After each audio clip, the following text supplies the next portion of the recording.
All right, everyone. I'm Yelena. I'm your Cognos Analytics System Administrator.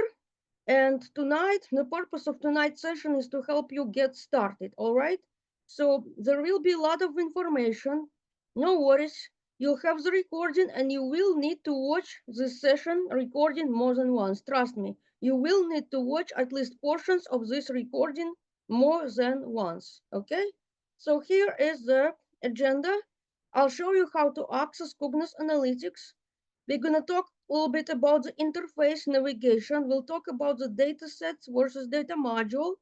We'll talk about the, we're gonna talk about the data explorations, right? Data preparation such as filtering, handling missing values, and more. All right, so first thing first, what is Cognos Analytics? You might be wondering, what is it? It's a self-service that has intuitive web-based interface. So what's happening is that when the data is uploaded, Cognos is trying to analyze it for some patterns and for some insights. It will extract the insights from the data for you. And you do it lets you do the visual data exploration without writing any R or Python or Java code. And you can just drag and drop the elements, data elements, and it does the visualization. In addition, if you're looking at a certain visualization, it's going to tell you what related visualizations you might be interested in. Then, in the next class, I'll show you how to build the interactive dashboards and stories. We're not going to cover reporting in this class, but in general, you know it is possible, all right? And you can also see the data that is being visualized by specific visualization. Very important, I'm going to show you how to access your account, but please, please, please do not attempt to change your password. The reason everybody's password is the same is that once in a while things happen. Me or another TA, Mike, supporting the course, we need to sometimes log into your account for troubleshooting, okay? So if you do change your password, then we won't be able to assist with that. So please, please, and very often some students who attempt to change the password, they lose the new password. And unfortunately, the system does not let me reset, all right? So please make sure that you're not connected to employee network. You want to use your own PC and your own home network to do the work, all right? Because some employers might block the virtual lab link. So please avoid using please avoid using the browser back button, all right? Don't do that because you might lose some of the work. Remember that, all right? Use the menus to navigate. Don't use the browser forward and back buttons. Remember that deletions cannot be undone. Once you delete the data, all visualizations where you use the data is going to be broken. There is no recycle bin. There is no way to fix it, all right? And they become permanently broken. So always please save the work and start working on assignments early. And very important, before you log out, you need to close all files that you have opened, all right? Please make sure you do that. And also as you're doing the work, please remember to take screenshots that you need. Because if in the event if there is a system crashes, sometimes it happens when we have to go restore from the backup. So please, please, please make sure you take all your screenshots, you save all your work, all right? And make sure you're not waiting until the last moment, because when everybody tries to log in on the last moment, you know what could happen, right? Okay, so what you need to do is you go to your classroom, right? In your classroom, and I'm previewing it as you, right? I'm previewing it as a learner. When you click on the content, you see this menu over here, right? You're gonna click on the virtual lab access, and you're going to click on this shortcut, all right? What that will do is that should take you straight to the Cognos Analytics login page, right? So you're gonna see a page that looks like this. This is an important step here, all right? Some of you may have tried accessing and your access did not work because, first of all, this is a password, right? You can say it welcome, but I took the word welcome, I capitalized the first letter, I added exclamation at the end, I replaced the letter E with number 3 because the password must contain a number, and I noticed that number 3 is right above letter E on the keyboard. So that's a password. Username. All of you probably know you have an email that ends with @student.umgc.edu, right? And that email, the first piece in that email, that's your Cognos username, all right? So that, for example, here, if your email is msmith@student.umgc.edu, msmith is going to be the username. And please make a note that this is a password. It's not the same as your Leo password, right? It's not the same as your my UMGC password. It's just this one. Welcome, because we wanted to make the same password for everyone. It's much easier to troubleshoot, and because I don't know your password, right? I don't know your Leo password. So this is much easier that way. Accounts had to be created manually, and I just picked that password. All right. So this is your username, and this is a password. This is what you're gonna use, right? But for today's demo, I'm not using my admin account. I have a separate account that I created called demo, and it has the same permissions as your account, all right? So I'm gonna show you the landing page when you log in to Cognos, and I'm logged in as a special demo account, and it has the same permission as you. I'm sorry to interrupt you. Yes, They said that I should attend this meeting. yes, you can attend this meeting, yes. Doing that as they suggested. I have mentioned this issue several times to Well, everybody who I could possibly mention it. I put in that password that you just your account, yes, your special case. I'll explain it to instructor. and it's not working. And it's Yes, not the first time that it hasn't yes, worked. yes, because all of the accounts from the spring semesters were purged. If your professor needs you an extension, I have to have it in writing. All right. Wait, So no, wait. Sorry, Elena, I'm sorry to interrupt you. It's just that this has been going this is on the several protocol. weeks. I've been trying to get this resolved with the professor and Okay, Mike okay, and with several okay. She's departments. aware. Then But she's I aware. appreciate what you're saying in writing. You need an extension from the professor. I'm Yes, just she asking has so to that send I a can. letter. There is a protocol, okay? And the end of the semester, 3 weeks after semester ends, your accounts will be terminated, okay? Okay, So this you're is the saying, wait, protocol. Yolanda, because I want to make sure that I have it straight so that, because I have to communicate this to the professor. She knows I wrote her an email. Don't worry. Okay, Well, let's no, it's not being communicated to me. That's why I'm trying to get this clear so I can understand. She communicated to you when the 3 week after semester ends, all accounts are purged. No, Okay. that And if wasn't ever you communicated to me. I'm sorry. okay, That's why I'm trying to get this cleared up now. So if you could just where go slowly with me to help me understand exactly what needs to be done, if you don't mind. I understand that you your have a lot of professor people that you're needs working with, but it's been very okay, confusing may and I I'm trying to get continue to teach? clarification on this. Thank you. Your So professor you needs need to in write writing from the professor yes, that it's that an you need an extension. extension. Yes. Okay, so that this has never been mentioned in this past week, so that thank you It for has been mentioned to your clarifying. professor, okay? Okay, Okay, it may I hasn't been please mentioned to me. continue So you teaching need this? in writing that you need that there needs to be an extension for so that I can have access to the software. Am I understanding you correctly? Yes. And you Okay, let from me the continue professor. teaching.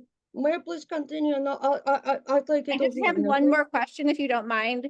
So I have not had access to the software this whole time because your lab never received in writing from the Okay, professor that I needed the can we take extension. it Is that offline? correct? Or is that Can we please take it offline because I need to teach. when is that supposed to happen? When? Take it offline to where or when? Can Let's you? discuss it after class, okay? Okay, how? Yeah, can you Yeah, be we'll discuss specific? it after class. I don't mean to cut you off, but I have a big lecture That's that I fine. need I to will follow. happily discuss it after class, but what do you mean by phone, email, Zoom chat? Can you please be specific? Thank you. Okay. Sorry guys about that. Okay. So Can this you, is the page. Alana, sorry, I have to interrupt, but I still am not clear. Uh, uh, How- uh, When may I do you please want to teach? discuss this? Can you Dean, I just did tell? you a favor. I'll let you attend this lecture just to listen to it again. May I please continue teaching? Can, did you want me to meet you on the Zoom chat? Did you want to send me an email by phone? Can you just,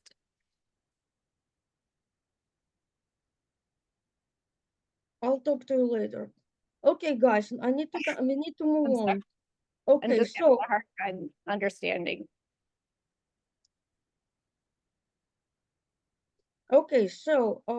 this is a page that you're gonna see when you log in. All right, this is called the landing page. Uh, on this landing page, you have this menu. See this? You're gonna see this options. Home, of course, takes you to the screen. New, this is one way to create new objects, but I use a different approach, and I'll show you what approach I use. Content, content, this takes you to the content, right? And what is a content? It consists of three tabs.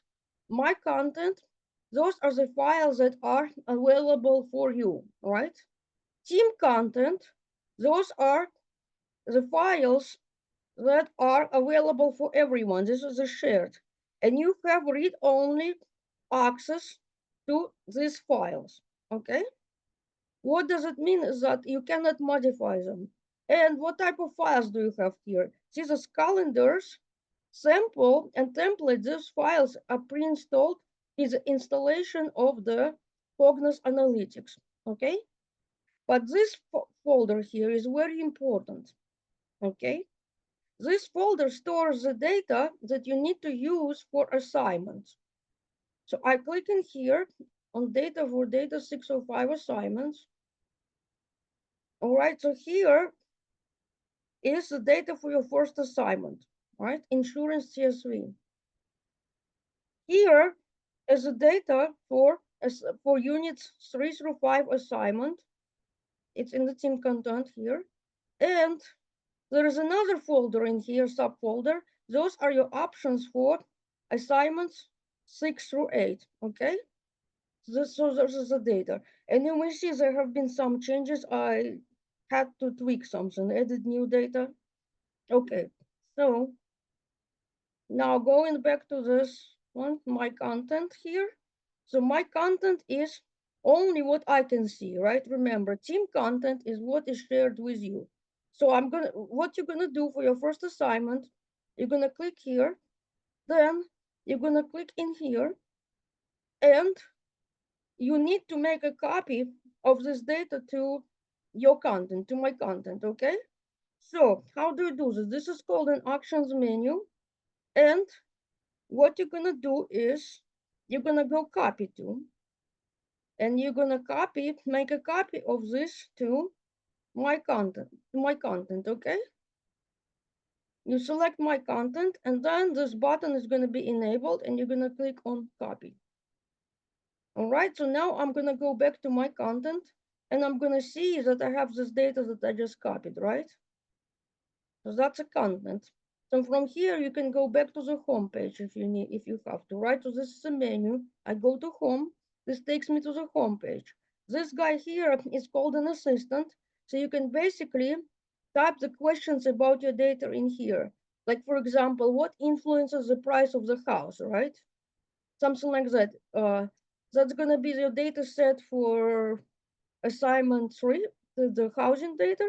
So it's just an example. You can type in here and it's going to search through all data that you have access to and provide you insights, right? What else do we have here? Well, here is just the recent area. In this area, you're going to see what you had access recently, okay?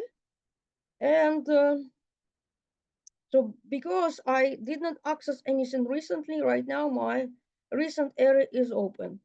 How do I go back to the content? I can click here and click content, or do you see that? I have a content open. I can go back here. Okay, so let's go back to the, oh, a few more things. See this is my content. I have some options for the layout. I like the tile view, but some of you might be more comfortable with the list view. You got this choice, right? So you could also filter, like for example, later on as you do lots of work, you're gonna have a lot of files here. So you can search by the file type or when the file was modified, or you can enter the file name, etc. See, file types are data, data module, exploration, etc. Right? So if I unselect it, so that if I select just the folders, this will disappear because I want to look just at the folders, something like that. And as you have more files, as you keep working on more assignments, sometimes you can create folder and put the files in a folder. Okay, so that's that. So let me go back to the slides. Okay, so we talked about reasons. We talk about that you can see the different layout, right? This is a menu, but I create the new objects differently, and I'll show you why I do it, how I do it. But anyway, so my content, remember that's your data. Team content is what's available for the team. Samples are pre-installed samples for you. Like for instance, you can see the sample dashboard, you can see the sample exploration, you can see the sample data, okay? I showed you how to access the data that was preloaded for you. Oops, okay. Next thing, I showed you how to copy data, right? You take the data from the team content and copy to the my content, right? We don't want people to modify it. You want to work from your copy that was copied to you, okay? Now today, I'm gonna demonstrate a lot of concepts and I'm gonna use insurance claims records, okay? So what is this? It's a file that contains the customer information, including the country, the state, the claim number, right? Then it has the customer education information. Then it has the information includes the education level, the person income, marital status. The data also have the information on the vehicle that the person drives. Uh, the the type of claim, that's the claim type that was submitted, and we use that information to estimate the total claim amount. All right. So that's the data that we're going to look at for tonight's demo. It's a different example from examples that you're using now. Okay, so where is it taking us next? For your first assignment, you're going to be working straight from data. You're just going to click here and say create exploration, okay? This is one way to do it, but I'm going to show you a different way to do it because the way you're, well, there are multiple ways. You can do analysis straight on data, or you can do something called create data module. Why do you want to create data module? Well, because sometimes you want to add the calculated columns to your data, right? And you cannot modify the data sets directly.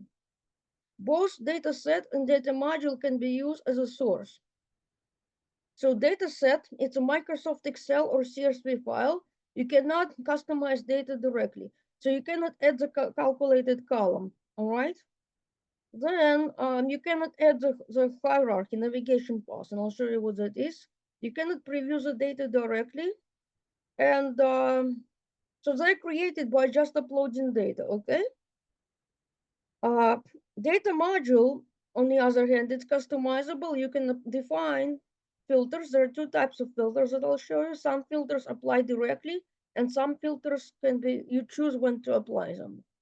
We're not going to do it in this course, but in general, it's possible to combine multiple data modules in one. You can preview your data directly, right? So, and the calculations that you create are reusable. For example, suppose that I want to do multiple dashboards or multiple explorations from my insurance, from my claims data, right? So, and there are some calculations that I want to reuse everywhere in all dashboards that I use. So what I have to do is I'm probably going to create data module and I'm going to add the column into the, I'm going to add the calculation to the data module and reuse it. I don't need to create it 1,000 times, right? I create it once and use it. So let's create a data module, and then we use the data module to do explorations, okay? So how do I create a data module? I'm going to click here, and I'm going to go create data module.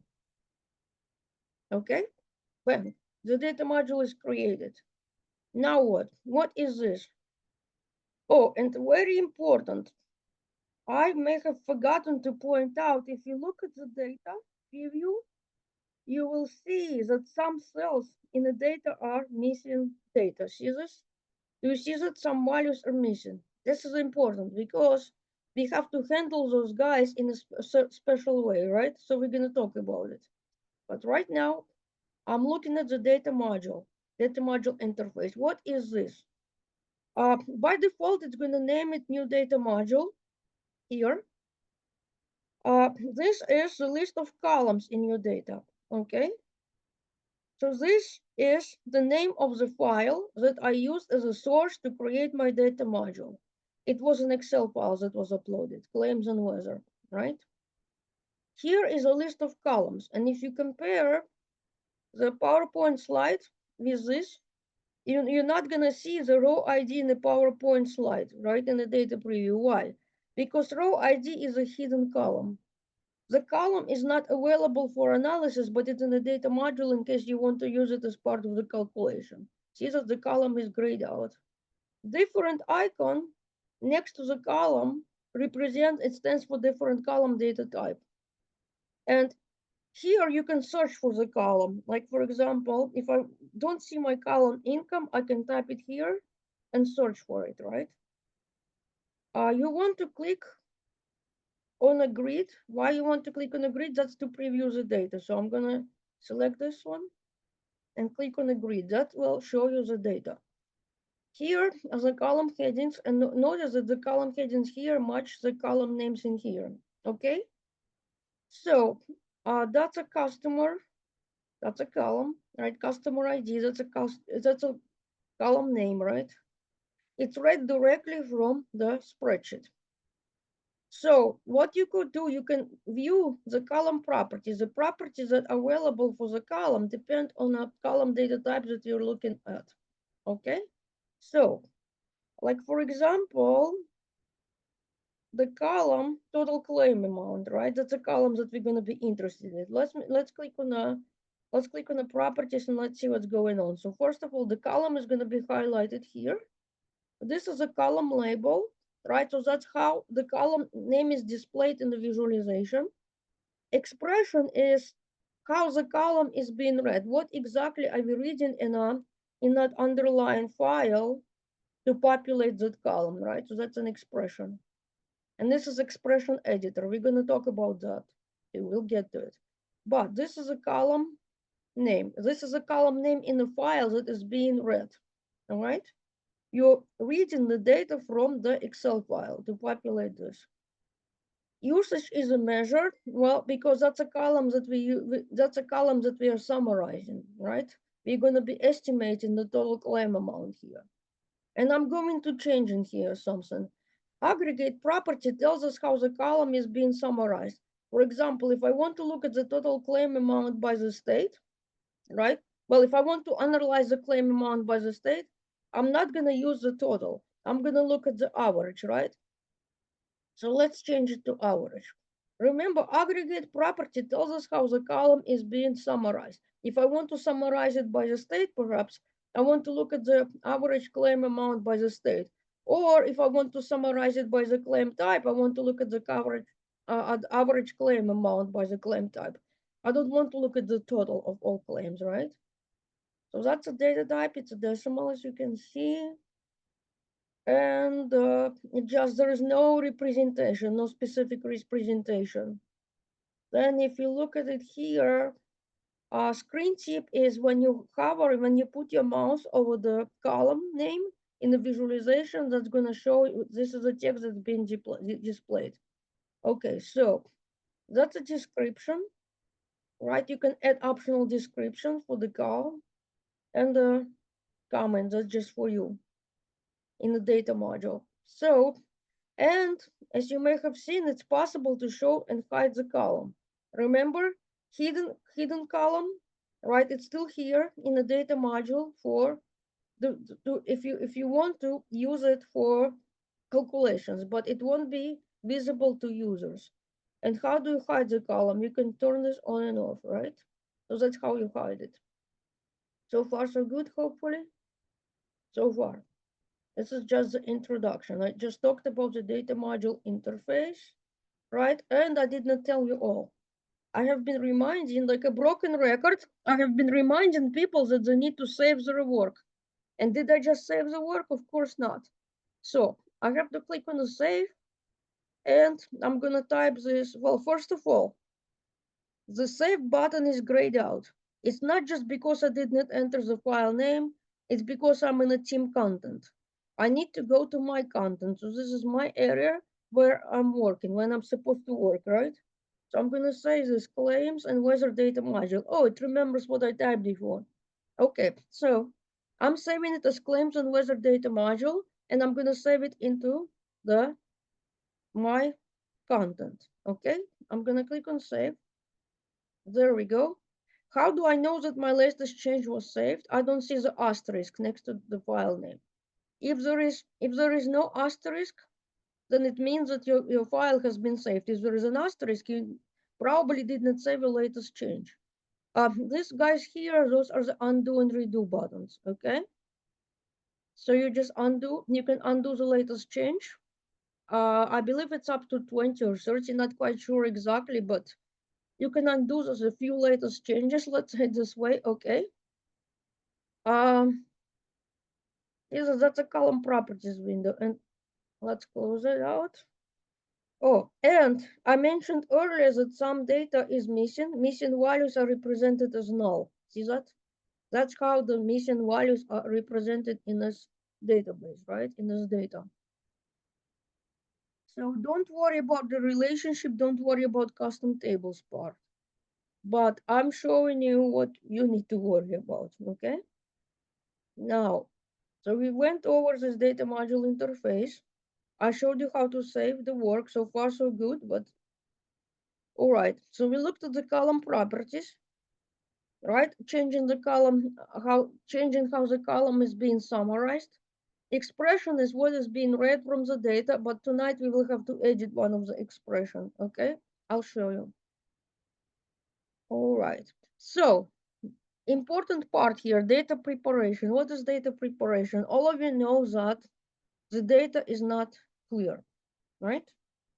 So you need to, some data preparation involves adding filters. So filters specifies the conditions for which that needs to be true, needs to be the conditions that needs to be met in order to keep that row. If that condition is not met, the row is gonna be removed, right? So that's what a filter is. And there are two types of filters that we're gonna discuss. You can hide certain columns from the view. For example, there could be names or anything like that. There could be social security columns that you want to hide it from certain users. You can change column properties. You can handle missing values. How do you handle missing values? You can filter the rows that have missing values, but you need to be careful with the solution because sometimes you could end up losing data. Missing values can be imputed. One example is to set the column to the column average, but please be careful with that too because the data becoming skewed, right? If the column has a lot of data missing, sometimes you may decide to hide the column. Another example when you hide the column would be like, for example, everybody is from US, right? So the column has the same value for everyone. You could do that too. It was one example. Or then sometimes you want to be looking at the outliers. What's an outlier? Unusually large or unusually small values, right? Like for example, suppose that I have a claim, I have an insurance claim that is $1 million. That's going to be an outlier because it's way higher than the rest of the claims. You can add calculations, right? And there are different calculations types that I'll show you. We're going to talk about data groups and the navigation parse. But please know that Cognos Analytics does not automatically prepare data for you for most of the visualizations, all right? We did have an issue with the classes that started earlier in May, and I had to remove one of the columns from the Nashville housing data. I had to remove one of the column, and I had to delete the data from everybody. That was a mess. But anyway, that fixed. So Nashville data has been fixed for you to the point that it does not crash the system anymore. But anyway, the data is not perfect. Just know that, okay? And sometimes Cognos is going to handle it for you, sometimes it's not. So we want to handle it ourselves. So that way we know what's happening. All right. I showed you how to hide the column, right? You just go to the properties, then you just uncheck the checkbox. So far, so good. Hard stuff is coming. There are two types of filters here. Embedded filter and selectable filter. What is an embedded filter? It's a filter that applied immediately. I'm going to specify the condition, and all rows that don't meet that condition are going to be filtered out, right? So that's an embedded filter. Selectable filter, you define the condition for filtering rows, but that filter does not apply immediately. When I create my visualizations, I should be able to just apply that filter as needed, all right? The filter won't be applied right away. Just remember that, right? And I'll show you examples of two filters, two types of filters. So how do we do that? We need to use the expression editor to define the filter. And I spelled out the steps for you, and you're going to have a copy of the slides. Okay? So I go here, and I can go through the properties, or I can select manage filters, right? So that's going to be filters. Here, I don't want to select the specific columns, but I want to define the wire expression editor. I use the expression editor to define my filters. And here, I'm going to click on add filter. It's going to open something called expression editor. What's expression editor? Well, see this? Over here, you see the list of columns in your data. Okay? And this is similar to what we just saw in the data module. Each column has an icon represents the column data type, right? See that? It's just similar to what you saw in the data module. And in addition to columns, you've got the operations here. This is the operators, all right? Such as missing, contains, case, between, etc. Those are the operators. And there's some constructs that you need. If then else, we're going to be using if then else, all right? I know I said that we're not writing code, but sometimes you need to write a little expression for your calculation, all right? So I want to define the filter, but I want to just exclude all rows. Let's say that I want to exclude all rows that are missing the effective to date, right? So what do? I can drag and drop my column name in here, effective to date, right? Now I have to specify the conditions that the data must meet for the row to show. So I'm going to go here and I'm going to select effective to date, and I'm going to select, I need to select something like is not missing, okay? If effective to date is not missing, that's a condition that for the rows to stay, okay? There we go. So now what? Here, this is a filter name. Let's say effective to date not missing. You need to use the descriptive names for your filters, all right? Get into this habit. What else? I'm not done. I have to validate this. You want to make sure that there are no syntax errors, okay? Another thing in here is that you can do the prettify, okay? This is a prettify. This is just to make it more readable. Now what? You're not gonna close this, you're not gonna X out. What you're gonna do, click on OK. There we go, so that saves the filter. All right, how do you know that you saved the filter? If you go back, if you go up actually, right, it's going to show that you have a filter. If you go to properties, right, so you go to the properties and you're going to see that you have filters here. See this? That's the filters, right? See claims and weather. I click here and I go to properties. Is it? But do you see the funnel next to the next to the data, right? That means that the filter is applied. There is an embedded filter if you see this funnel. So I go see this, I go to properties, I click on filters, and this is a filter. What happens if I miss the condition, right? If I want to edit the filter, I'm gonna click on view and edit. It's gonna open my expression editor, and I will be able to make changes, all right, to the filter definition. Now, if you take a look at that, I do not have any rows where the effective to date is missing, okay? If I go through that, if I look at it, right, I eliminated all rows with missing effective to date. However, just for the later part of the session, remember that you still have rows with missing income, right? Because I didn't touch the income column. I didn't do anything. What I did was I just filtered out the rows that are missing the effective to date. And of course, I just noticed that those rows were missing data for other columns. So that's that. Now, we're going to talk about the selectable filters. This is a second type of filter where I define it and I use it as needed. So let's say I want to say that a policy type contains personal and the vehicle size contains small, right? So I want to be able to look at the personal vehicle for small cars. So I'm going to have perhaps a lot of visualizations that I want to look at that. How do we do that? You're going to click here and you're going to click this filter here. All right. Now what? You need to add the column, right? So in this case, I'm using it policy type. So I'm going to drag and drop policy type here.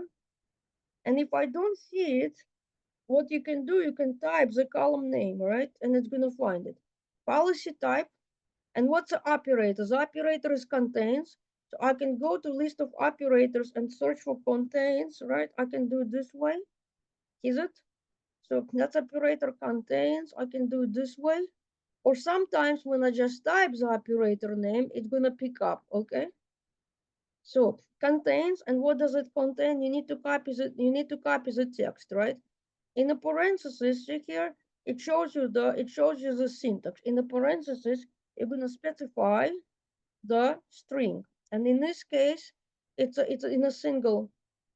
It contains personal, right? But I want the filter to have multiple conditions. So I'm just gonna type and. It's an operator also. Then I'm gonna go back to my columns. And in this case, the size, right? So I'm just gonna type size. Let's see if it picks up. Yes, vehicle size. And the vehicle size contains, see this, I can type and it picks up what I want, right? And contains what? The small, right? Small, this string, small. Okay, this is just the value, and I always make sure that I spell it right. Okay, yes. So this is an operator and. So it means that you have to have both conditions true. Okay. So now let me go ahead and let me validate. Make sure there are no syntax errors. I forget to do something important. I need to put the descriptive name. So let's say personal policy for small vehicles, right? Something like that. For small vehicle. This is gonna be what's the filter name, right? This is the selectable filter. Why do I need to make a descriptive name? Because it's gonna show as if it was a column when you go to data exploration. always make a descriptive name, and maybe I could have more than one filter. I want to know that I want to know how things are defined, right? Without checking the definition every 5 minutes. Okay, and I validated it. It's valid. Then I can just do this the prettify thing. There we go. Now what I have to click not X but scroll down, click OK. And you may notice that the data was not filtered. Why? It was not filtered because this is a selectable filter, right? So like if you go, another thing is that if you go to here, right, you can find the column here, click here, and it's going to select the column. See that? So now you can see that it's not filtered to just personal. I still see corporate. Why do I still see it? Because the filters that I just created does not apply to data immediately. I can specify when I want to apply. So let's unfilter it here. And if you can see, this filter that is selectable, it's added as a column here. Okay? So this is as a column. Oh, in here you can also see this, you can see the values here. See this? Isn't it nice? You can see the distinct values for the state. Okay, so let's go back to the slide. I showed you the filters, two types of filters. Now we're gonna talk about filling in missing values. You have a column that's called income, and sometimes, see, there are missing values, but suppose that I don't want to delete the rows that have missing values. I'm gonna lose my data, right? So you have an alternative, and you're gonna go to income column. You're gonna click on the properties, right? Remember before I mentioned that there is something called view or edit, right? That's how you edit the expression. An expression tells you how the column is being read from the source. So see this? Do you see this null in here? You will need to take care of it. See, you see this null? It's going to be replaced by column average. But let's do this. Let's click here, view or edit. Now what we need to do, we're going to use a construct. So let's, here for right now, there is a construct called if then else, right? So I'm going to go to my operators. I'm going to go click on the construct, and I'm going to drag and drop if then else, okay? So what is the condition here? If income is missing, right? If income is missing, and see, I can drag and drop, or I can just pick that up, right? If income is missing, that I want to do something with it. Otherwise, I'm just gonna move it here. I want to take it as is, okay? If it's not missing, no problem. I want to take it as is. But if it is missing, I want to take this average, right? I'll type the average, and average of what? Of income, right? I'm taking the column average. Here, now we need to make sure, always make sure that we have a correct syntax, okay? You're gonna go validate. This says expression is valid. But sometimes you may have to come back and edit the code. You want to make sure that it's readable, so you can do prettify, okay? So you saw the missing value for the income. What's gonna happen right now? I'm gonna click on OK, and our missing value is gonna be replaced with an average. And if you wanted to, you can go further, you can round it, right? Etc. So this is the income column. It's visible, right? And if I want to change my expression, I can come back here and click view and edit. I can always go back to properties and change it. So that's that. There is a set of videos that I created for this course. And in one of the videos, I'll show you how to handle missing values for categorical data. So what's a categorical? These are things like employment status, right? Those are the categorical. Then you have the categorical column called incident type, okay? Or a claim reason, something like that. Claim reason. Some values of claim reason are missing. See this claim reason is missing here. And I showed you in the video, I showed you how to treat missing values as unknown. So you are replacing everywhere where it says null, it's going to replace that value with unknown. So for categorical column, you can have a special separate label that you will use if the value is missing.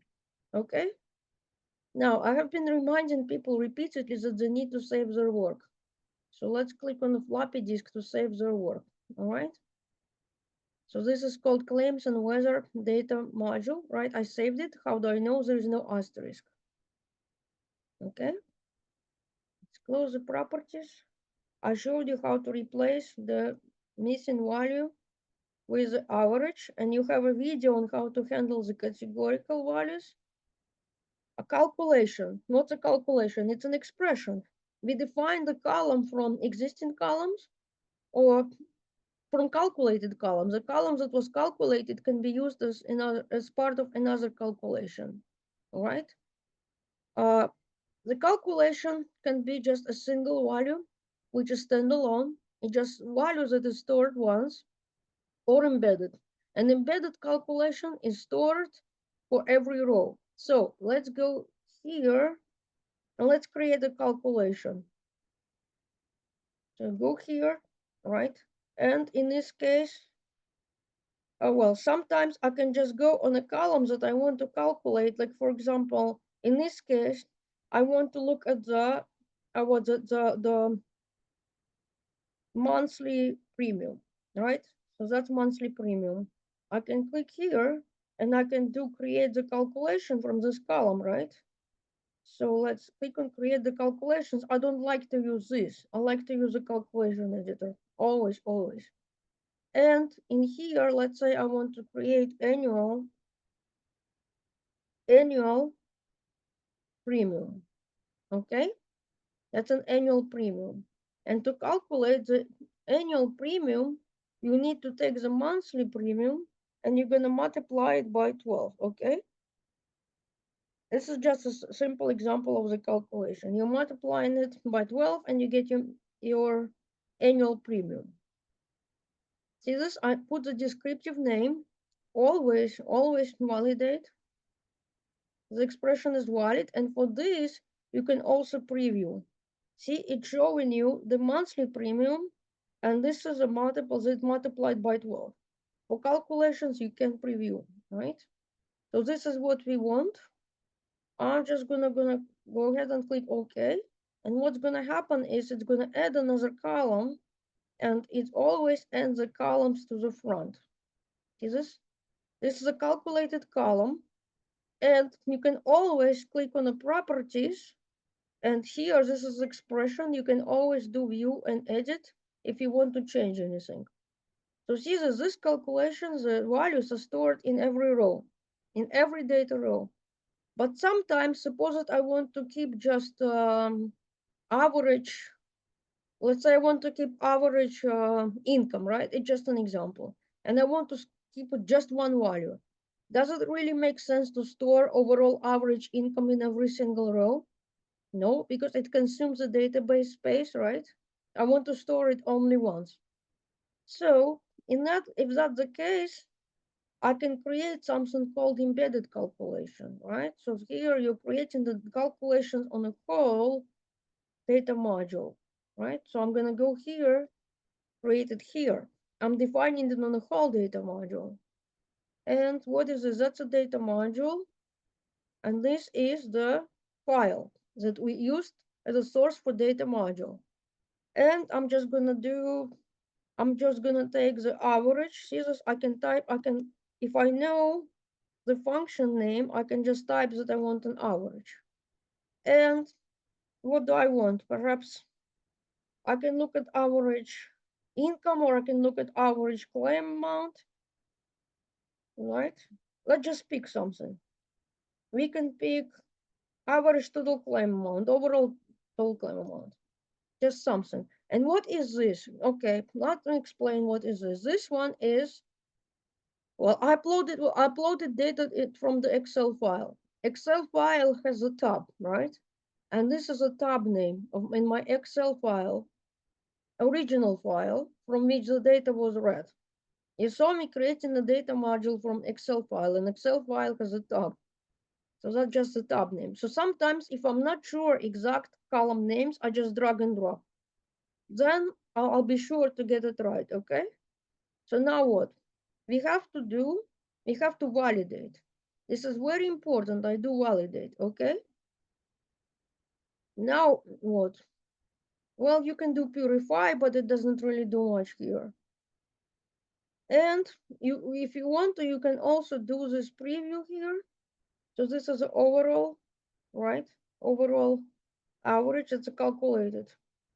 Okay, so, and I can just keep it like this. This is the overall average claim amount. Or let's just put this, I'm gonna put the word average here, okay? Average total claim amount. I want to have it descriptive. Okay, so this is done, and I'm gonna click on OK. What will that do? Let's find out. It's gonna add this here. See, this is a calculation that it got added, and it's gonna be added at the top because this is an embedded calculation, okay? And this is just actual data. See this funnel? That was the filter, right? This is a data preview. I talked to you about the calculations, and I believe I may have another example in a video that I created for you. And if you feel the need for additional examples, please put it in a ticket and I'll make sure to get to it, right? Okay, so we talked about the calculations, right? This is just the steps to create embedded calculations. As I was taking my notes, I put them in the slides and I said, okay, I'm gonna share it with you. Embedded calculation and standalone. Remember, there are two types, okay? Now we're gonna talk about the data group, but let's explain to you data group in a layman person words. All of you are getting graded on every assignment, right? So for your assignment, you're getting 95%, 70%, 85%, you're getting the numeric grade. However, the grade that goes to your academic records, it's either A, B, C, right? So this is a label. This is an example of the grouping. So if your grade is between 90 and 100, right, that's an A. Or if you're between 80 and 89.99999, that's a B, right, etc. So this is an example of the data group. And you can bin, in some books it's called binning, in some books it's called discretization. And you can group the numeric values, right, the bin numeric values, and also you can bin the text data. So by default, the numeric columns are binned into 5 bins, all right? So for some methods, Cognos is gonna bin it for you. For decision tree, Cognos might bin the numeric values for you, but not for all visualizations. So let's just understand how to do it. I can pick something in the column. In this case, I'm picking the number of policy column, number of policies. So let me search for policies, right? So I take the column, number of policies, and I'm gonna do create the data group, okay? So what is it gonna do? It's gonna create 5 groups, 8 or above, 6 to 8, 5 to 6, right? 3 to 5, and less than 3. This is also very helpful if all of a sudden I get one record with 20 policies. So that record is going to fall into above 8, right? Do you have to keep 5 groups? No, you can click on those arrows to change the number of groups, right? And you can also adjust the boundaries between groups. You can use these arrows to adjust the boundaries. But this is a default. Default is 5. I'll keep the default. And you're gonna click create. But see, this is the name of the column. It's gonna keep the name, take the name of the original column, and it's gonna suffix it with the word group, okay? And this is a numeric style group. I'm gonna click on the create. That's it. And what is it gonna do? It's gonna add the column here. See, and you can just compare. If it's a one, then it should fall into less than three, something like that, right? Those are the values. And of course, you can always look at the properties, but if you look at the properties, don't be scared. This is a code that was created for you, okay? This is a behind the scene code that was created for you in case you're advanced, you want to look at. But if you're not as advanced, you can always do the edit data group. You can always do it this way. So just I click on edit, then you don't need to worry about the code that was created for you. You can change it here, okay? So I'm gonna save it because I tell people to save, I have to follow the same, right? Now I'm gonna show you how to create for the text data group, okay? So I'm gonna go to, probably perhaps I want to work, let's say I want to do the policy and I want to do something like policy group, right? So I want to group everything in personal. If it's personal, I want to put it in one bin. If it's corporate, I want to put it in another bin. Or if it sees it, so I want to group it. Why would I want to group it? Sometimes I have a lot of values and it's going to clutter my visualization.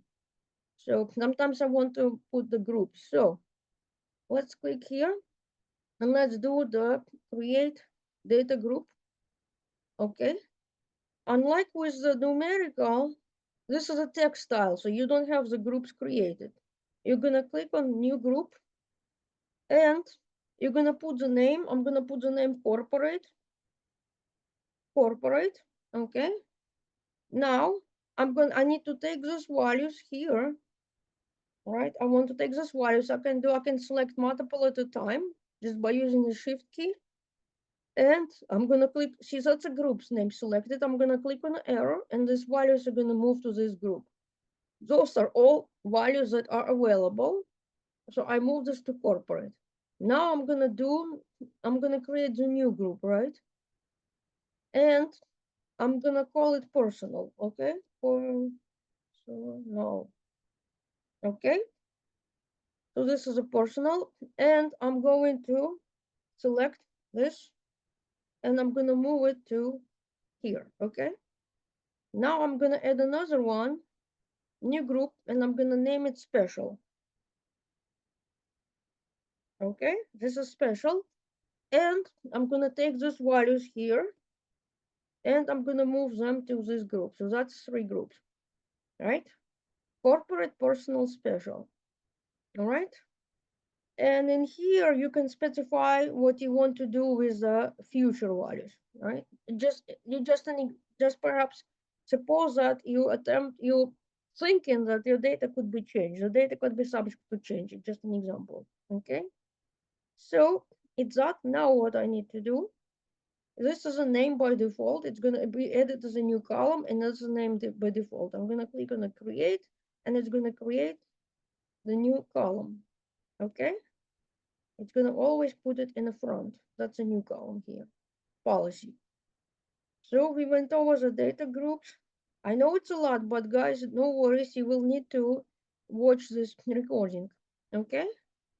And this is on the text. I showed you that piece. What is a navigation path? Some data is a hierarchical in nature, okay? Like, for example, you want to look at the average grade for assignment one in a data 605, right? Average overall. Then I want to look at the average grade per semester. Then I want to look at the average grade per session within the semester, right? And then perhaps I want to further break it down by your academic program, because I think there are students from multiple academic programs in the course, right? So I can look at it by academic program within the session. So to do that stuff, we can define something called a hierarchy, all right? But in our example, the hierarchy could be state and it could be the uh, area, right? It's a state, and then I'm gonna pick the location code within the state, like rural, suburban, etc. So I'm gonna do here, I'm gonna click here and create a new navigation path. And for the navigation path, I need to select the columns. And my column is going to be the state, right? And within the state, we're going to look at the location code. There we go. What is it going to do? It's going to name the column for you, state and location code, okay? So this is a column name. You can edit it. I like to keep it this way because it just tells you that we're looking at the location within the state. And I'm going to click OK. And when we get to the explorations, I'm going to show you how to use it. This is a navigation, okay? And I'm going to click on the floppy disk to save this. I better do because I don't want to lose all my work, all right? This is a navigation path. Now it's going to take us to the next topic. We're going to create the data exploration. And all right, first thing first, I'm going to close the data module, right? And in the future, if you want to make changes to this data module, I recommend that you close all of the explorations and all of the dashboards that you have opened. If I was going to make changes to the data module, right, I would have to close and reopen all of the files where I use this data module as a source, right? So it's all in the my content right now, right? I mentioned that there are multiple ways to create something new, multiple ways to add the new exploration. You can go ahead and click on new and you can select exploration here. But if you do it this way, you will have to specify the data source, okay? If you do it here, you have to specify the data source. If you do it from here, new explorations, right? If you click on new, do explorations, okay, but you will have to specify the data source. But I like to make my life easier. And I know that this is a claims and weather data module. This is a claims and weather data module that I want to use for my analysis, right? This is a data set, this is a data module. I want to use that. So I can just go here to the actions menu. And from here, I can just do create exploration, bang. What's going on? Well, look, it picked up that what data I'm using. I don't need to specify the data source. It just picked it up for me. Select the starting point. Those are the columns that I might be interested on and analyzing, but I just know this is a total claim amount. I just select this and it's gonna do something for me. What does it do here? Let's discuss. This is a relationship diagram, right? Every column here is represented as a pin, all right? You may have to play with the zoom. Okay, you might have to play with the zoom here. Yes, for some unknown reason, it does not show the column name, but if I hover, it does. See this? It shows from the source here. Oh, I see. You can close this panel. See, you can close the panel to have a better view. But this is, see this one in the middle, this is a target. This is a column that you are predicting, right? All of these are the predictors. Each one is represented as a pin, but it doesn't show all of them. It only shows the predictors that have 10% or more relationship strengths with the columns that you're of interest. The column of interest is the total claim amount in this case, right? So it's that, let's see what happens. Oh, okay, I have to change the zoom to 90%, then I see my column names. Those are the primary relationships. It's showing you which columns have a relationship with the total claim amount directly. And if I hover, it's going to show me the percentage of the strength. And as you can see, the thickest line is between location, right? So this is our strongest relationship. Make a note of it, right? So now, what else? In here, it shows us the suggested start, suggested starting points. Those are the something that we might be interested in looking at. So I can just go here and add, I want to add this visualization to my workbook. See, the visualization that I added is added as a card. I can do it from the starting points here. And I'm just gonna click here, it's gonna add another one, right? This one, I'm gonna discuss this visualization.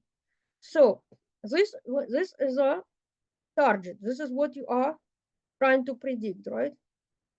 This one just shows the the direct relationship. You can see the indirect. If you click on the edit diagram, you can select secondary relationships, and it's going to show you the relationships among the predictors, right? So like, for example, see that there's a relationship between claim reason and a response and effective due date. See the relationships here. Then see this, you can see that marital status is related to employment status, right? And then employment status is related to the total claim amount. So this shows the secondary relationship. Then you can edit which relationship strengths you want to filter. Like, for example, if you want to see only relationships stronger than 60%, you can click and you can edit. See, it's gonna remove the relationships that are weaker than the specified threshold. But the default always it's gonna show you 10% or more. Okay, 10% or more is the default. And now if I want to reset to original, I'm going to click reset to original. It's going to go back to this original. At any time, if you're looking at another visualization, if you want to go back, to the diagram, you're going to click on the cards, and you're going to select this card. That's how you go back to this diagram, okay? Now, Yelena has been telling people always save your work. But has she saved her exploration? I don't think so. So let's do this. Let's save this work. And I'm gonna do, why do you think the save button is grayed out? Just make a note of it. Why is it grayed out? So think about it while I'm gonna enter now claims and weather exploration, right? Oops. But it's still grayed out because what am I on right now? I'm on the team content, right? And this account has the same permissions as you. You cannot edit the team content because it's gonna be a mess, right? You have to edit, you have to save it to my content. And you're gonna do save. So now I have a name and the asterisk disappeared. All right. What else do we have here? If I click, on here, all right. What is this? This is our data. Each column, see this, the icon represents different column data type. We have our hierarchies that we defined in data module. We have this calculations that we defined in data module. Good news, we don't need to define it again. So this is our data group that we created. We don't have to create it again. And what is this? Number of policies group, it's here. I don't need to worry about redoing it.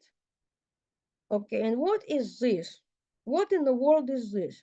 Suppose that Yelena did not use a descriptive name. Is there a way to see what this is? I don't think so. So what you would have to do is you would have to go back to data module and see how this was defined. But it's too much work, right? So what you're gonna do is you're gonna use the descriptive name. So I know that I can filter out my visualization to personal policy for small vehicle. I know how it's defined because I use the descriptive name here, right? So those are the fields. Of course, I can add the calculation here, but why I chose not to? Because I want my calculations to be reusable. Because in the next class that we're gonna have, I'm gonna use a data module to create the dashboard. I don't want to create my calculations all over. That's too much work, right? So we want to use the time wisely. We want to reuse our work. Okay, so I showed you how to add. You can, this is the starting points. You can add the visualizations as a starting point. Then let's go back to this card here. This is the total claim amount. So here it just shows you the details, right? So this is the overall. And what is it doing? Is it going to do the sum of all claims? Of course not. It's going to do the average because I specified that I want an average. I specified it in data module. I'm good. So now I'm going to go fields, it tells you what data is being visualized. And if you see the asterisk in here, it means that this field is required. You must specify something for the value. If you don't specify anything for the value, then we are in trouble, right? There's going to be no visualization, right? So this is overall average claim amount, and you can click here to see the insights, right? Those are the insights for the visualization. And what else you can do? I showed you can create the selectable filters that you can just apply, but you can also create, and this piece you need to know for the last two questions on the quiz. And there is also a video that shows you something along this line, something similar to the quiz questions. What you'll need to do in the last two questions of the quiz, you just need to answer the questions, right? Like for example, in here, I know the overall average claim amount. Suppose that the question is, what is an average claim amount if the state is Missouri, if I'm in Missouri or Iowa? What is the average total claim amount? How do you find out? Well, you're gonna, first of all, you're gonna take the state code, you're gonna drag it here, right? The question asks what's the average claim amount if the state is Iowa or Missouri. So I'm gonna select my Iowa, I'm gonna select my Missouri, and I'm gonna click done. That's it, I got the new average. Easy, isn't it? I just drag and drop the state column, and now I can answer my question, right? I know that state is Iowa or Missouri. And anytime if I want to change those values, I can edit the filter, right? See here, filter. I click filter and I can edit the filter, right? And I can remove the filter. There is an option to remove the filter, okay? And well, suppose that I want to do something like, what is the average total claim amount if the state is Iowa or Missouri, and something like this one is coverage type is basic. I can go ahead and I can move another column, right? Coverage type, and I can select. Or what I did was I just moved the basic coverage type. This is what I did. This is something new. I learned something new. I took this value, I expanded the coverage, and I moved this here. See, there are two ways to do it. Let me remove. One way to do it is to drag and drag the coverage here, and you select that you want basic. Done. Or another way, I did it by accident. Sometimes I discover something by accident. I expanded this, right? I expanded this and I got these three values. And I drag and drop the basic here. That's another way to do it. If you want to do, to select one specific value, okay? And you can click on filter and you can add more values if you want, okay? But this is accident. I learn things by accident sometimes. Okay, but my question is, suppose that my quiz question is, what is the average low claim amount if the state code is Iowa or Missouri and the coverage is basic? How do I find out? I would have to use the filters, right? You just select what you want to, and it's gonna adjust for you, okay? Cool, good. So we save that. And see, so this is a card. What else do you see in the card here? If I'm looking at this visualization, it's gonna suggest me what else I might want to look at. So those are the what related visualizations to the average that I'm looking at, right? So you might want to look at any of these and you can click on add and that's it, you got it, right? Very easy. Well, I know it's easy on paper, but as you start working on it, if you start working on it, trust me, if you watch the recording more than once, if you work on it, it's going to be simple. So now, what is this? This is to delete the card, right? Pin is a set of visualizations set aside, and we're going to talk about it in the next class when we use the visualizations for our dashboard, right? So you can look at the related visualization, and this is just, you can choose a different visualization type if you want. I don't want to change it. And you've got these two guys here that you can undo and redo the latest changes, right? Remember file name, if you see asterisk, you have not saved the latest change. Now I don't see it. Properties, there are no properties. I cannot change the colors, but you will in the dashboards. We're gonna talk about it next time, right? But this one, we're gonna now focus on different visualizations. I know it's a lot, guys, but please bear with me. And when you watch the recording, it's gonna be much easier, trust me, okay? So this is one way we create visualization just from the starting point. Well, there is another way. I'm gonna go in here and I'm gonna add the new card, right? I'm gonna go create, select card. Now I have to select the visualization type. And let's say I'm gonna use the heat map, right? It's in a, it's in a, okay, it's not there. It's a, hold on. Sometimes it takes a little, okay, here it is, relationship, right? Heat map, this one. Oh, tree map, tree map, tree map. Okay, let's select this, tree map. Now what? I want to show, see that this visualization is useful for hierarchies. So I have my hierarchy here in the navigation path. See, I'm showing the breakdown by the state, right?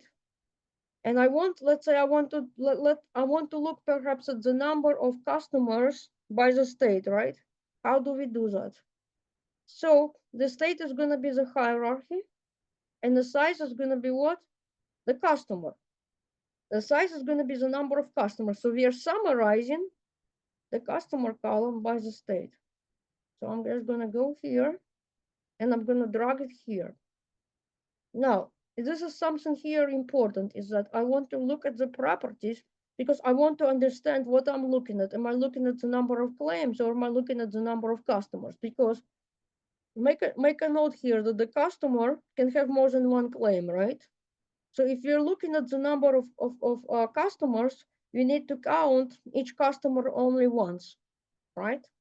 So here, summarize, if I do count distinct, right, then I'm counting the number of customers.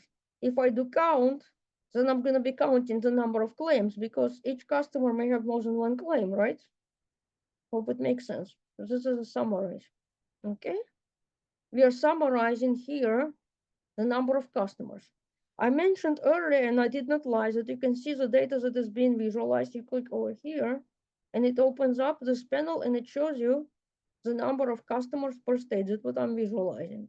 Now, I'm going to minimize it. Okay, so this is by the state, but I can see the location code within the state. Like, for example, right now, I'm looking at the Mississippi, right? I can right click and I can do drill down, okay? This is a drill down.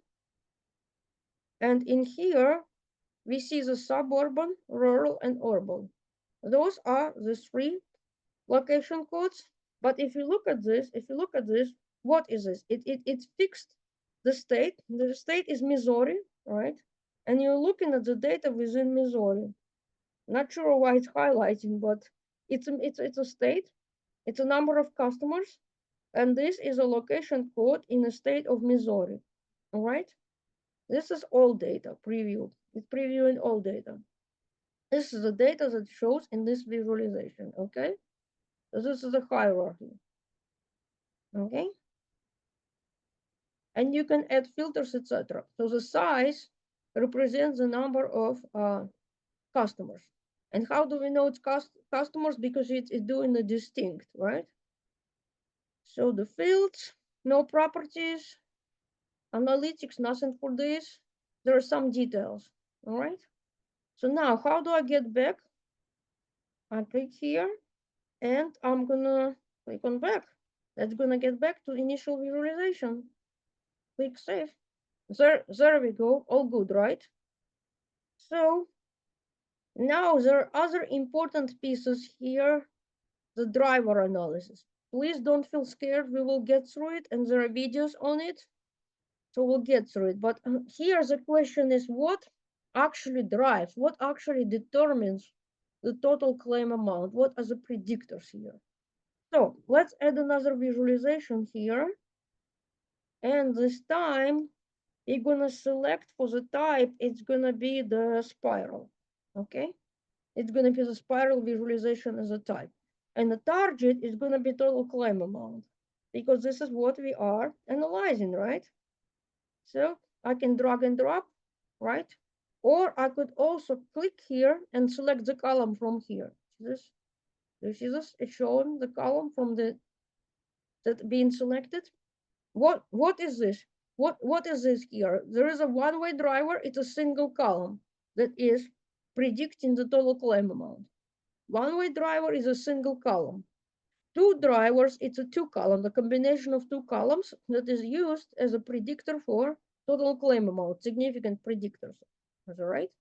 And combination is when you have more than two columns together. Like see this vehicle class, location code, coverage, marital status, employment status, and effective due date together drive the total claim amount. All right. And here you can toggle, you can only check, you can only look at one-way driver. And please here make a note that one-way driver with the highest predictive strength is very important, because when we look at the decision trees, it's going to be used as a column for the force split. So this is important, but take a look. This is called bullseye diagram. Each of these drivers is represented as a pin, right? So you can hover and you can see the column or the combination of column. In this case, it's a column, single column. Location code is the predictor of total claim amount, and it's giving you the predictive strength, okay? So those are the columns in isolation, and please, maybe for yourself, you want to just like a screenshot it or write it down, what you see here. It becomes very important when we are looking at the decision tree, okay? Now, you can also look at the combinations of two, all right? And you can see which combination of two. And also why also it's important is because when you're doing your visualizations, you probably want to visualize something with a total claim amount and some of the key drivers. Like for example, I can see which I want to see which location code has the highest total claim amount, but then I want to look at the vehicle class within the location, something like that. So those are the hints, let's say, for your visualization. You want to visualize this. See this location code and vehicle class together, right? Drives the total claim amount. Probably you want to create some type of visualization that shows this, right? So this is just the hint. There are multiple ways to do it, but I suggest looking at this visualization, looking at the drivers and trying to come up visualizations, right? You have one-way driver and you have the combination. And secret is the combination is going to be your what? Decision tree, right? Just know that. Okay, so this is a bullseye diagram. And there is something called what I call it bullseye diagram sliced. So if I go to my visualizations here, right, I already added this to my card. So this is a card. This is a bullseye visualization sliced. So here, each pin represents a target, right? And based on the target that I select, I'm gonna see the visualization. It goes by the data type. The stronger the relationship is, the closer this little ball is to the right, okay? So here, so it's near 80%. Do you remember that? When we looked at the bullseye diagram, it's gonna show here. So those are the, you can just go here and you can add those visualizations to your workbook, right? Like see here, I'm gonna be interested in this guy here. This is a decision tree. I'm gonna touch it today.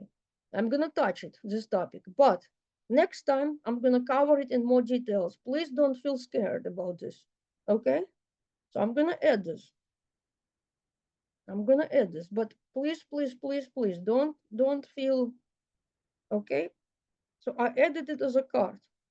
Now to make you see that better, I have to do zoom full screen.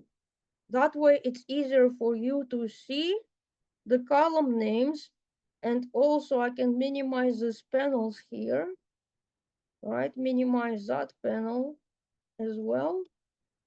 Now you can read it, right? So what's going on here? This node in the left, it represents everything, all data, all right? This is all data that you have in the data module after filters applied, etc.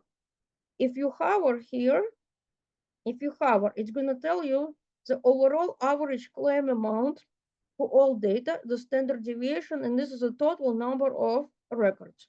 This is your 100% of data. Remember, a few minutes ago, I told you to make a note of the one-way driver with the highest predictive strength. It was a location code.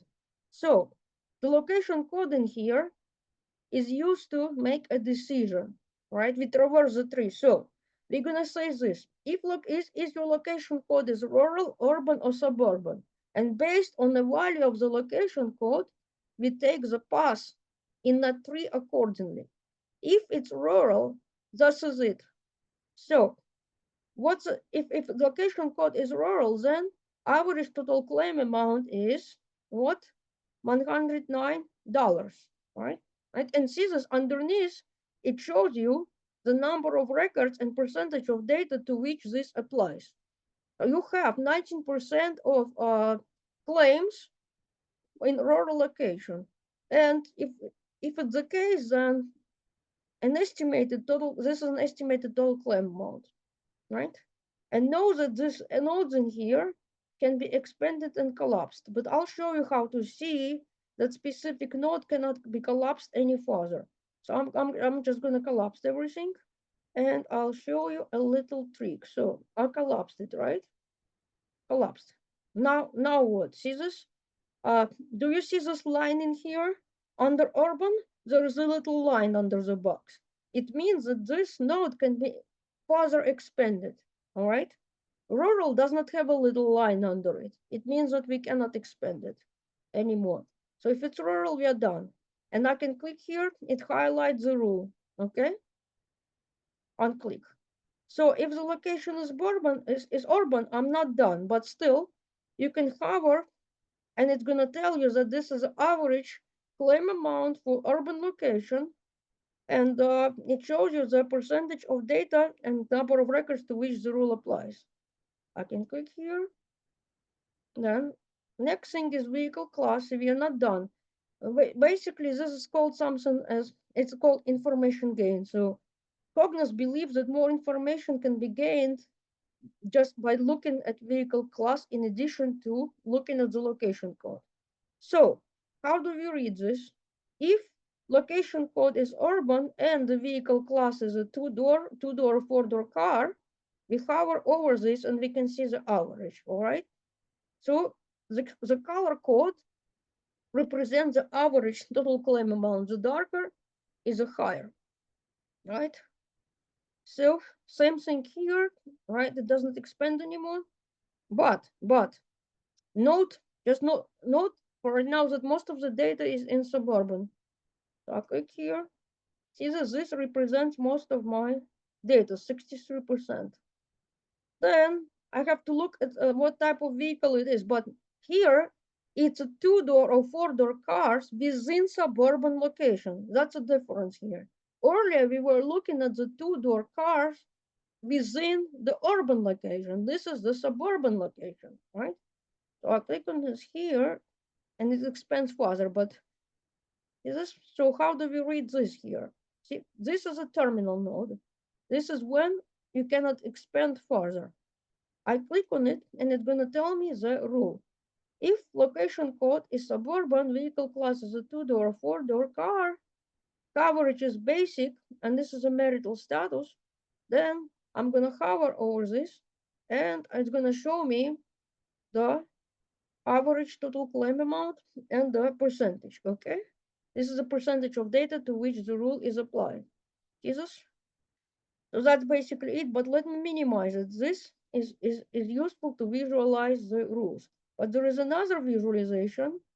But this is here, it shows me the percentage of data, right?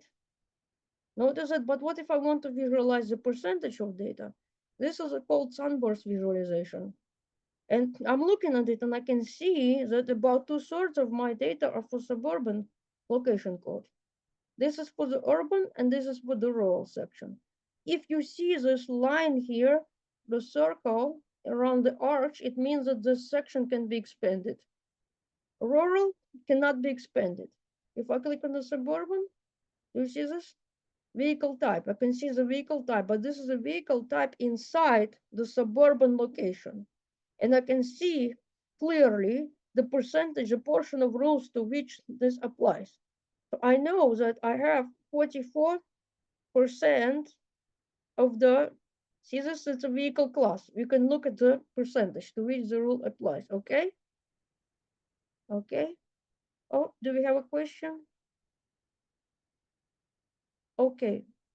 Okay, again, I'm gonna get back to you. Now I'll focus on the lecture and then I'm gonna get back to you. Okay, I'm not trying to ignore you, honey.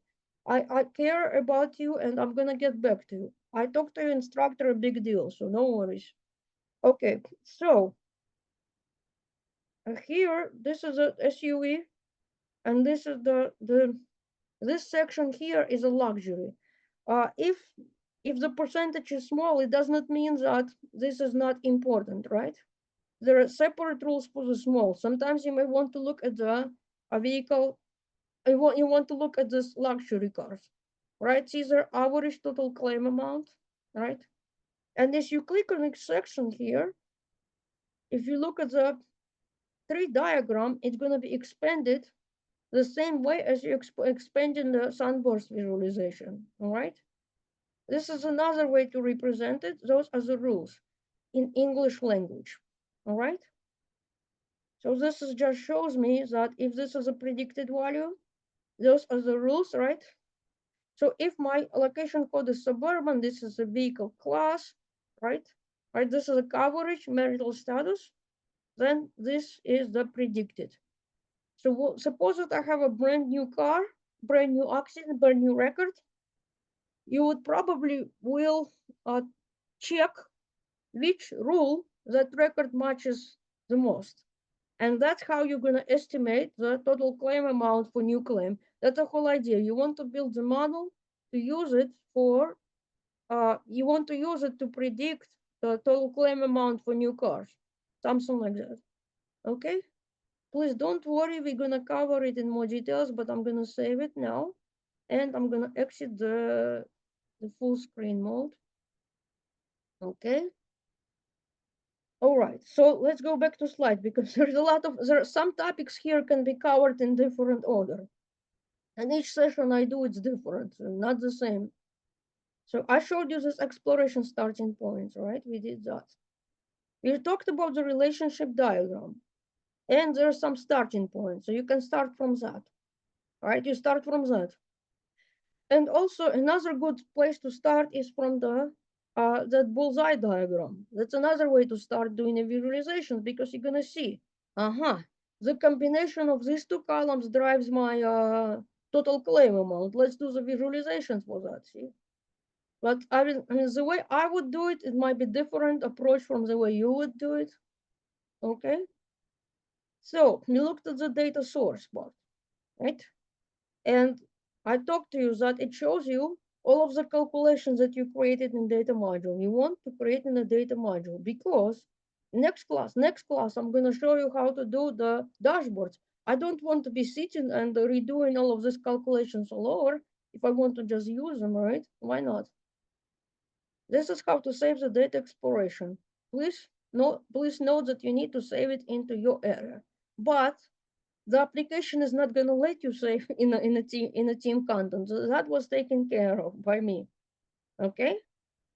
Now, this is just the exploration interface, and I use different visualizations to show you the interface. You can see, you can choose different visualization types, right? You can change which fields are being visualized. You can undo, redo the changes, right? And you can click on a card to see that specific card. Okay. All right. There are multiple ways to add visualizations, and I show you adding from suggested visualizations, and I showed you, oh, I did not show you that little guy here, assistant, right?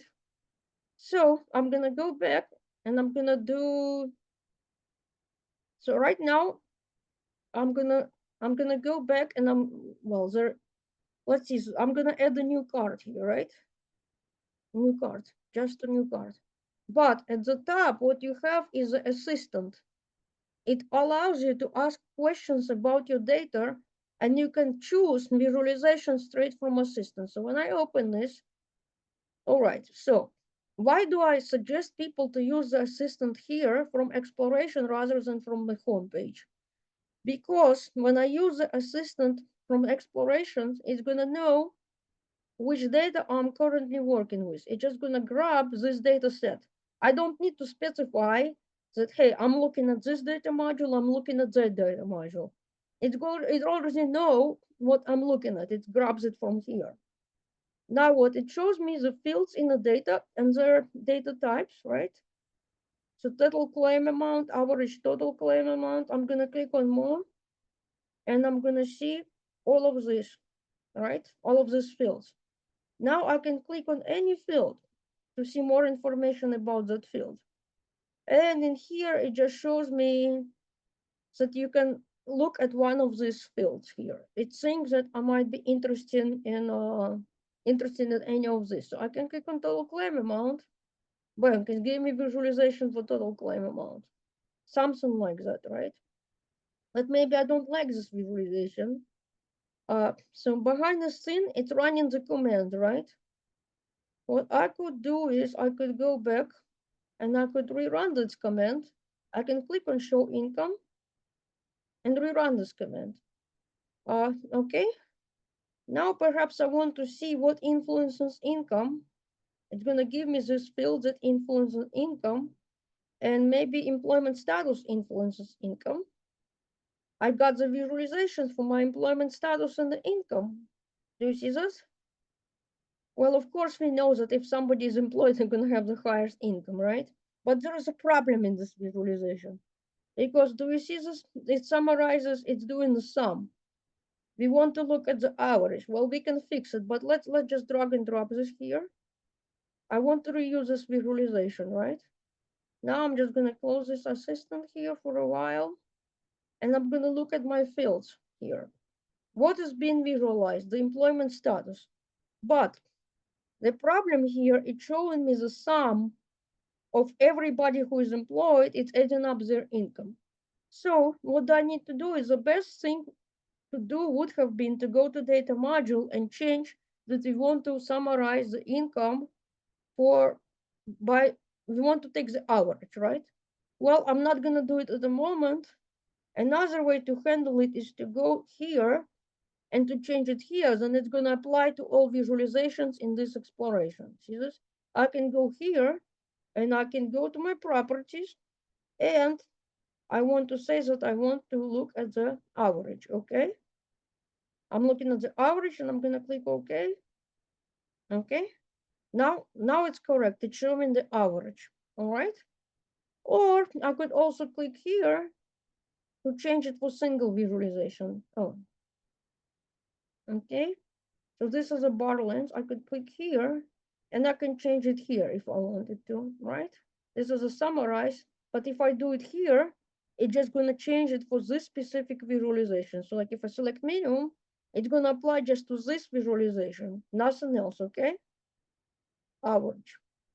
So you can change it in the data module, which is going to apply everywhere where you use the data, or you can change it here, then it's going to apply to all visualizations in this workbook, okay? Or you can change it for specific visualization, okay? So this shows us income by employment status, right? This is one way. Another thing is that you will ask to do is you can literally ask questions in the English language. But sometimes you're lost. You don't know how to start, right? So to start it, you can type something like show a sample question, something like that. Suggested questions. Suggested questions. You suggest questions. If you type suggest questions and click this arrow, what is this? It's just giving you the starter. What can impact average total claim? See that? Let's see what can impact average total claim. And it gives you the list of columns that can impact. Then perhaps you want to look at the by location code, and it's going to give you visualizations. And you have a bunch of choices, right? I can do something like create another card, right? That's another card. And I can go back to visualizations. It remembers what you ran last, unless you clear it, okay? I can do this. See this, that's my visualization. And what you could do also is, remember we defined the reusable filter, right? We defined the filter. I can just drag and drop. See this personal coverage, personal policy for the small vehicle. So I can go and I can add it to the filter. Do I need to define my filter again? Oh no, I do not, right? See this? See? See, I added this filter and the filter was applied. I did not need to do anything else. Bang, and it applied. Isn't that nice? See? So, see that why do we edit in data module? Because I want to reuse it. I was all. And Yelena has been telling people to save it. She better save this work herself. Now let's go. So that's multiple ways to add visualizations. We talked about the drill down. These topics can be covered in multiple ways. I forgot to tell you that when you look at this bull's-eye diagram, the predictors with strength less than 10%, they're also omitted here.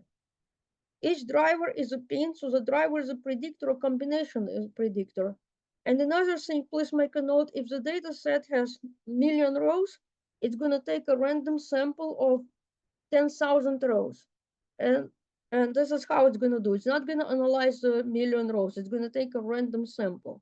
This is what it does for the huge data sets, okay? You can edit scope, and I'll show you this more in the next class.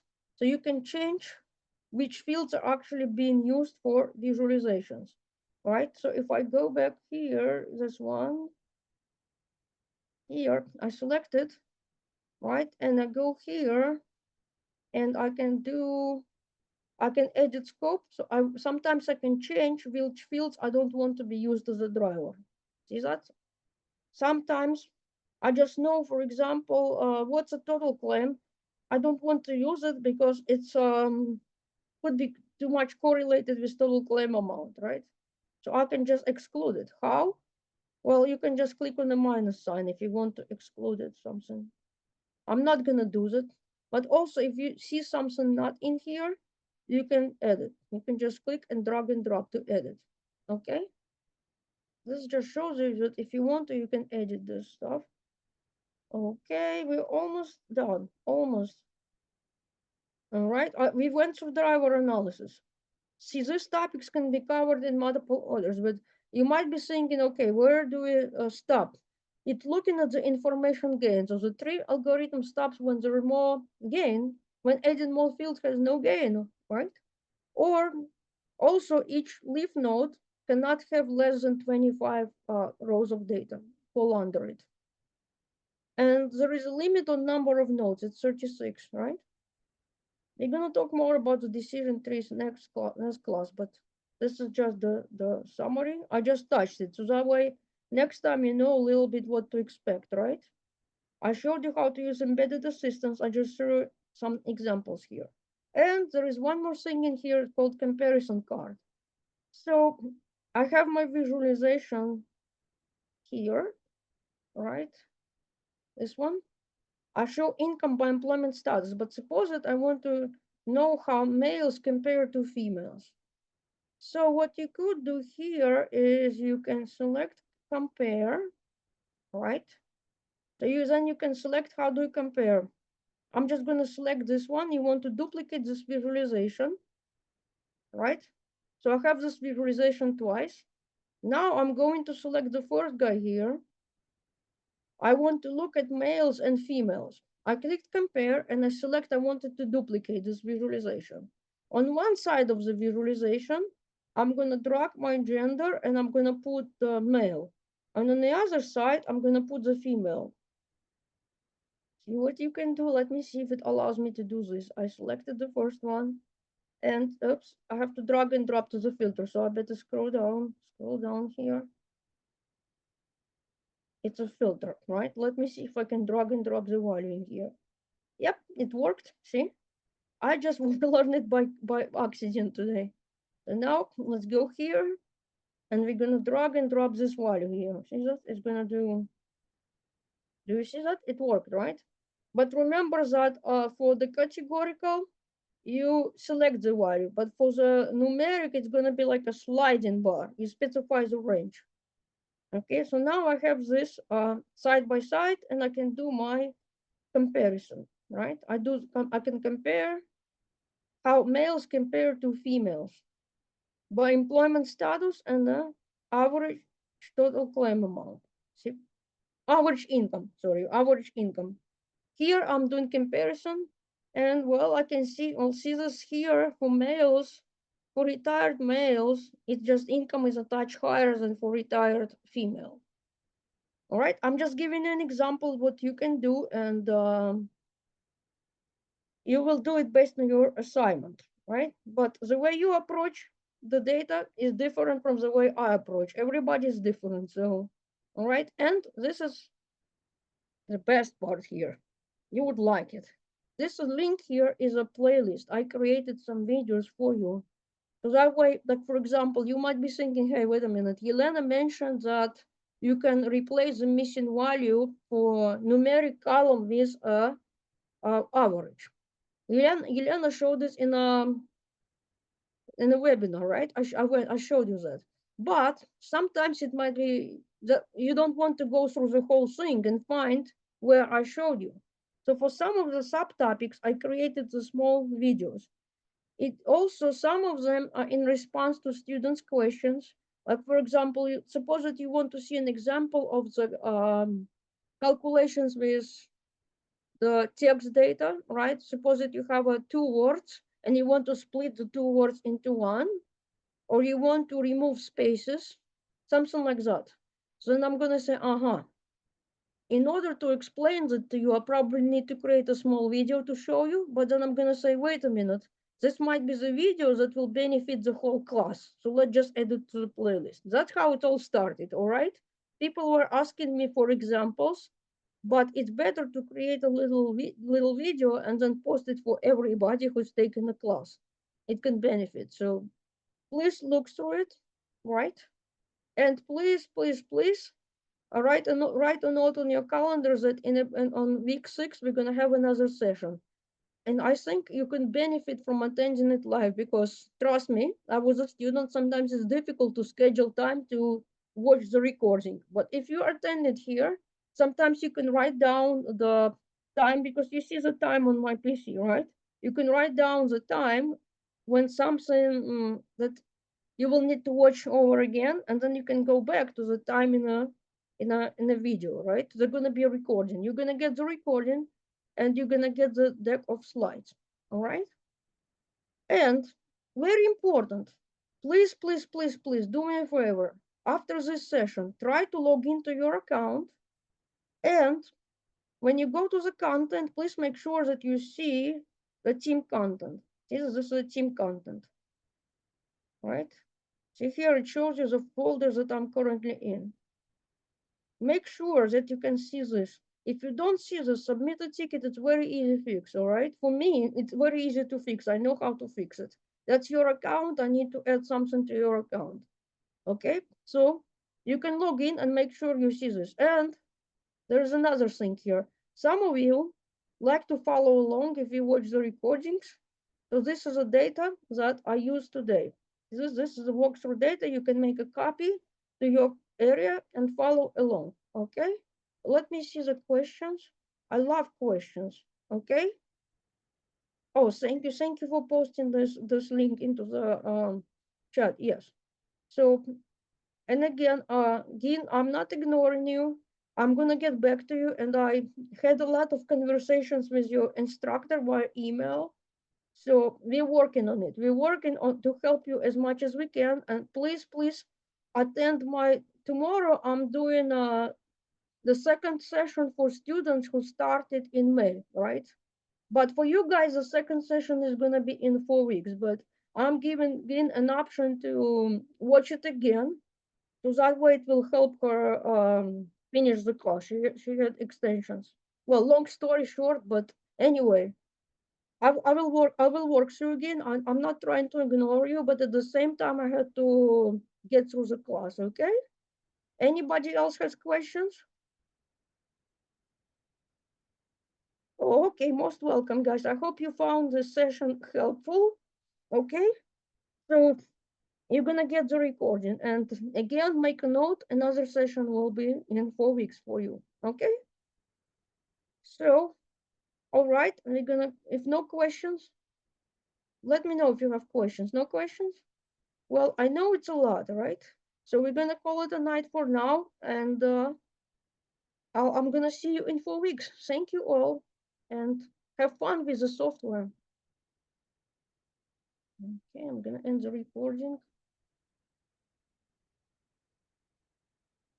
All right.